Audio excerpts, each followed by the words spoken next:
से खबर है, नई सरकार के गठन के बाद जल जीवन मिशन की समीक्षा हो रही है। एसीएस सुबोध अग्रवाल विभाग की समीक्षा बैठक लेंगे। जल जीवन मिशन में राजस्थान देश में सबसे ज्यादा फिसड्डी रहा है। कारण यही कि इस मिशन को धरातल पर लागू करने में राजस्थान सफल नहीं रहा। इस मिशन में राजस्थान राज्य 33वें पायदान पर चल रहा है और अब नई सरकार के 100 दिन की कार्य योजना तैयार होने वाली है। विवादित जल जीवन मिशन के चीफ इंजीनियर आर.के. मीणा इस मिशन को सफलतापूर्वक लागू करने में नाकाम रहे हैं, असफल रहे हैं और यह मिशन पूरी तरह से फेल हो गया क्योंकि चीफ इंजीनियर आर.के. मीणा की जिम्मेदारी उन्होंने ठीक ढंग से नहीं निभाई।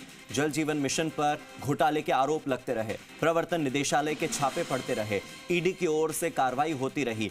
CE Dinesh Goyal, KD. गुप्ता समेत 26 ठिकाने ऐसे थे जहां पर छापे पड़े। हालांकि अभी मंत्रिमंडल का गठन होना बाकी है और जल मंत्रालय किसके अधीन आएगा, इस पर भी बहुत कुछ निर्भर करता है कि आने वाले समय में किस अधिकारी को क्या जिम्मेदारी मिलेगी। लेकिन जल जीवन मिशन की समीक्षा होनी सबसे ज्यादा जरूरी है। एसीएस सुबोध अग्रवाल विभाग की समीक्षा बैठक बुलाने वाले हैं और जल्दी ही इस पर चर्चा होगी कि राजस्थान पूरे देश में सबसे फिसड्डी क्यों रहा, क्यों जहां पॉलीमर के पाइप डालने थे वहां पर प्लास्टिक के पाइप का इस्तेमाल किया गया, जितनी गहराई होनी चाहिए थी पाइप की उतनी गहराई क्यों नहीं रही। और यह भी समीक्षा की जाएगी कि जहां जहां लाइन बिछानी थी वहां अब तक अगर लाइन नहीं बिछी है और पैसा सैंक्शन हो चुका है तो वो पैसा आखिर गया कहां। मेरे सहयोगी आशीष जुड़ गए, सीधा आशीष का रुख करते हैं। आशीष, बहुत चर्चित रहा जल जीवन मिशन और अब वो चर्चाओं में इसलिए क्योंकि उसकी समीक्षा होने वाली है। ये जो 33वां पायदान है, इससे ऊपर सीढ़ी चढ़ पाएगा क्या ये मिशन राजस्थान में?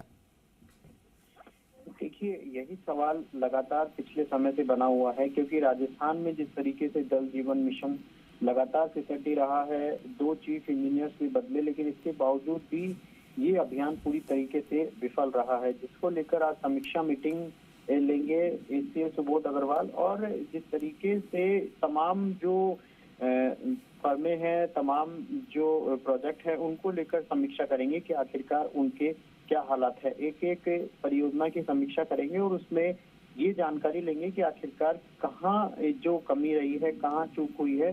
जिस लिहाज से पहले बात करें तो रेड लिस्टेड भी बनाई गई थी जो फर्में लापरवाह थी, लेकिन उसका भी असर इन फर्मों पर नहीं दिखा है और इसके साथ साथ तमाम जो इंजीनियर्स हैं उनकी भी लापरवाही साफ तौर पर यहाँ पर दिखाई दी है। तो सीधे तौर पर ये कह सकते हैं कि जल जीवन मिशन।